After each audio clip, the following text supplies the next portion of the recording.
সব কমন ইতিহাসে সব কমন। দেখো একটাও কিছু বাইরে আসেনি, আগে দেখো সমস্ত কিছু কমন, সব কমন, সমস্ত বড় প্রশ্নই কিন্তু 40 নম্বর কমন, তো দেখতে পাচ্ছ। তো চলো বন্ধুরা, তো ইতিহাস, এই যে ইতিহাস তোমাদের প্রশ্ন, উচ্চ মাধ্যমিকের প্রশ্ন, দেখো ইতিহাস কোশ্চেন পেপার দেখো, ইতিহাসের সাজেশনগুলো দেখো সব কমন। তো চলো দেখো, তোমরা কিন্তু অলরেডি ইতিহাসের যে শর্ট কোশ্চেনের উত্তর পেয়ে গেছো, ইউটিউবে কিন্তু অনেক ভিডিও দেখেছো, এছাড়া তোমরা কিন্তু জানতে পেরে গেছো। এখন কিন্তু আমি উত্তরটা দেখাচ্ছি না, জাস্ট আমি বলেছিলাম পরীক্ষার পর আমি সাজেশন ধরে মিলাবো কতটা এসছে কি না এসছে, সেইটা আমি তোমাদের প্রমাণ দেখাচ্ছি। আর তারপরেও বলছি, যদি এখনো কারো যদি উত্তর না দেখা হয় তাহলে দেখে নাও। দেখো এইখানে প্রথমটা কিন্তু এই যে ডি উত্তর, তারপরটা দেখো ডি উত্তর, পরপর পরপর দেখে নাও।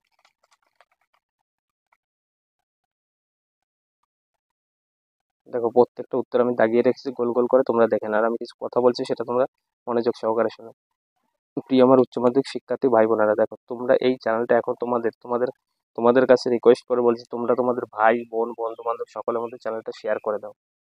কেন শেয়ার করবে তাই বলছি, দেখো তোমাদের কিন্তু আমি সাবস্ক্রাইব করতে বলতাম না আগে, বলতাম সবসময় আমার ভিডিওটা তুমি কি সেভ করে রাখো, সেভ করে পরীক্ষার সময়, পরীক্ষার পরে যে আমি প্রশ্ন ধরে মিলাবো যে সাজেশন থেকে কতটা কমন এসছে, তারপর তোমাদের সাবস্ক্রাইব করতে বলবো। হিসাব মতো তোমাদের কিন্তু এখন আর কোনো প্রয়োজন পড়বে না চ্যানেলটা, যেহেতু তোমরা এখন কলেজে পা দেবে আস্তে আস্তে। এবার কি করবে, তোমরা তোমাদের নিচে যারা আছে 7 থেকে 12 পর্যন্ত সমস্ত বন্ধু বান্ধব ভাই বোন সকলকে শেয়ার করে দেবো এবং তাদের বলো চ্যানেলটা সাবস্ক্রাইব করে। তাহলে কিন্তু তুমি যতটা পার্সেন্ট কমন পেয়েছো তারাও কিন্তু দ্বিতীয়তে সেই রকমই কমন পাবে, সুতরাং কিন্তু তাদের উপকৃত হবে। তোমরা শুধু এইটুকু কাজ করো। দেখো ইউটিউব অনেক এক একটা চ্যানেল যখন ইতিহাস সাজেশন ছেড়েছিল তখন 3টে 4টে করে, কিভাবে 3টে 4টে হয়, প্রথমে একটা ছেড়েছে, তারপরে বেশ কয়েকদিন পর আবার বলছে ফাইনাল সাজেশন, আবার লাস্ট নাইট সাজেশন, কিন্তু আমার দেখো ইউটিউব চ্যানেলে একটাই ছাড়া, আমি টেস্ট পরীক্ষার আগে একটা সারি, আর দেখো পুরো অ্যানুয়াল এক্সাম অর্থাৎ বোর্ড এক্সামের আগে একটাই সারি, সেই একটা থেকে কিন্তু হুবহু কমন। হিসাব করে দেখো তাদের তুলনায় আমার প্রশ্নের সংখ্যা কম। এবার তোমাদের কাছে দেখো, তোমাদের স্ক্রিনের উপর ফুটে ওঠে কত সুন্দর সাজেশন, সেগুলো দেখতেও তোমাদের ভালো লাগে, কিন্তু আমার সাজেশনটা সবসময় দেখবে খাতার সাজেশন, মানে খাতায় হ্যান্ড রাইটিং এ লেখা। এর কারণ কি, এর কারণ একটাই, আমি কিন্তু ব্যাচে পড়াই, ব্যাচে যেভাবে সাজেশন করাই সেইভাবে কিন্তু সেই জেরক্সটা খাতা থেকে জেরক্স করে তাদের কাছে এক একটা করে দিই, এবং ওই কটাই আমি সারা বছর পড়াই, সারা বছর লেখাই, সেইগুলোই কিন্তু ঘুরে ঘুরে আসে। আমি কিন্তু বছরের শুরুতে আগে কি করি, আমার খাতায় নোট ডাউন করি সেই বছরে কোন প্রশ্নগুলো ইম্পর্টেন্ট বা কোনগুলো আসবে, সেইগুলো খাতায় লিখে সারা বছর সেই নোটগুলো ধরেই কিন্তু করাই, আর সেইগুলোই লেখাই এবং সেইগুলোই বারবার বারবার তাদের রিভিশন করে বারবার ঠোঁটস্থ করে নিই, এই কারণে তারা খুব বেশি নম্বর পায়। তুমি একটা জিনিস দেখো, তুমিও কিন্তু কমন পেয়েছো আমার সাজেশন থেকে, সমস্ত কিছু যারা যারা দেখেছো তারা কিন্তু কমন পেয়েছে, কিন্তু তাদের নম্বরটা একটু কম হবে কেন, যারা খুব ভালো করে ফেলছে তারা তো খুব ভালো। আমি এই সাজেশনটা প্রথমের বছরে প্রথমে শুরু করেছি, সেটা আমি নোট লিখেছি এবং সেটা বারবার বারবার রিভিশন করেছি, সুতরাং তারা কিন্তু ঠোঁটস্থ করে ফেলেছে, আর তুমি সাজেশনটা পেয়ে মুখস্থ করেছো, সুতরাং তোমার থেকে তাদের স্পিডটা বেশি, এইখানেই কিন্তু তারা এগিয়ে যায়। সুতরাং তোমাদের এখনই রিকোয়েস্ট করে বলবো, তোমাদের ভাই বোন যারা আছে সকলের মধ্যে শেয়ার করো। দেখবা প্রতিটা ক্লাসে আমার সাজেশনের বাইরে কিছু হবে না, আমি বারবার পরীক্ষার আগে কিন্তু তোমাদের যখন সাজেশন দিই বারবার একই কথা বলি, আমার সাজেশনের বাইরে সাজেশন হবেই না, কোনো মতেই হবে না, আর অসম্ভব ব্যাপার, কখনোই একটাও আসবে না। ঠিক কিন্তু পরীক্ষার পর আমি একমাত্র প্রমাণ করে দিয়েছি যে আমার সাজেশন থেকে কতটা কমন এসেছে।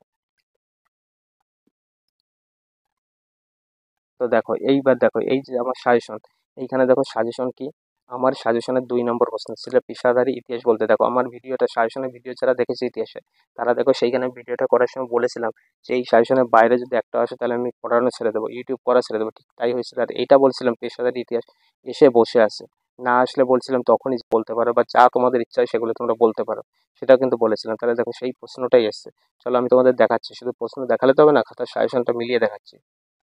এই হচ্ছে আমার সেই সাজেশন, ইতিহাস সাজেশন। দেখো ইতিহাস সাজেশন পার্ট বি সেট দেওয়া আছে, যে কোনো, দেখো এখানে যে কোনো 5টি, 5 আর 40, তোমাদের বলছিলাম যে এইগুলো বাইরে একটা আসবে না। এখানে কি লেখা আছে, প্রথম প্রশ্নটা দেখো, এখানে বলছে পেশাদারি ইতিহাস বলতে কি বলছে, পেশাদারি ইতিহাসের পার্থক্য কি।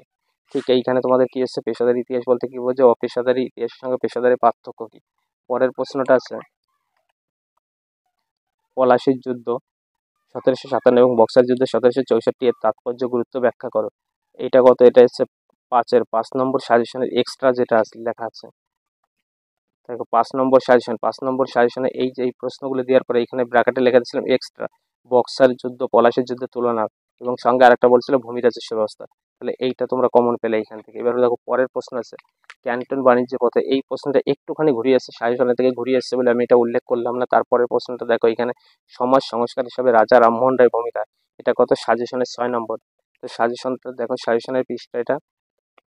এইখানে 6 নম্বর প্রশ্নটা কী ছিল? 6 নম্বর প্রশ্ন তোমাদের ছিল চীনের চৌঠামি আন্দোলনের প্রভাব কি শিক্ষা সংস্কারে ও সমাজ সংস্কারে রাজা রামমোহন রায়ের অবদান। ঠিক তার পরের প্রশ্ন চলে আসো। পরের যে প্রশ্ন, মন্টেগু চেমসফোর্ড সংস্কার আইন বা 1919 এর সমালোচনামূলক কি? এটা দেখো আমার সাজেশনের 6 নম্বর। দেখো সাজেশনের পৃষ্ঠা 6 নম্বরে কি আছে? 6 নম্বরে ছিল মন্টেগু চেমসফোর্ড সংস্কার আইনগুলি সম্পর্কে লেখো। দেখতে পাচ্ছ? তাহলে দেখো সমস্ত কিছু কিন্তু চলে আসছে। এবার তারপরে দেখো অথবা দিয়ে 1943, এই প্রশ্নটা একটু ঘুরিয়ে আসছে। আমি ব্যাচে কিন্তু এই প্রশ্নগুলো লিখেছি, কিন্তু আমি সাজেশনে সম্পূর্ণ ওইগুলো দিইনি। তো দেখো এইখানে তারপরে দেখো সাজেশন কি, আমার সাজেশনের 8 নম্বরটা, ভারতের স্বাধীনতা সংগ্রামে সুভাষচন্দ্র বোসের অবদান বা আজাদ হিন্দ বলেছিলাম।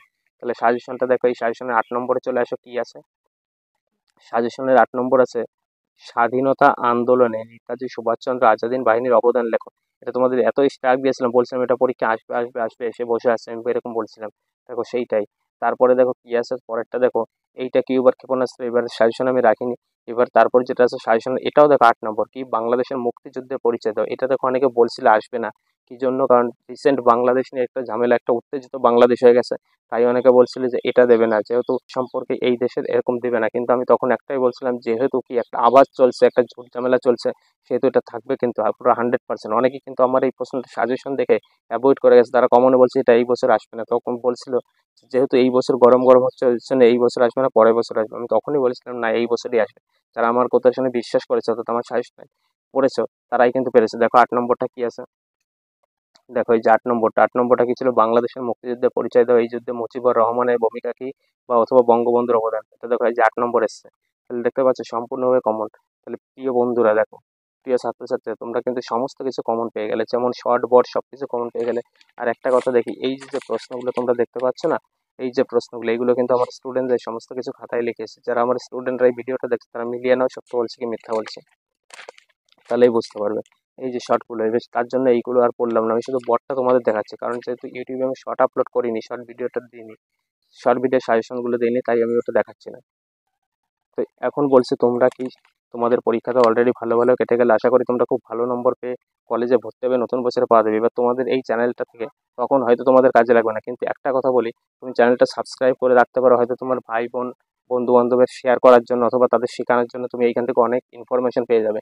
আর এছাড়া তোমাদের কাছে একটা অনুরোধ রইল, তোমরা সকলেই এই চ্যানেলটা যতটা পারো শেয়ার করো।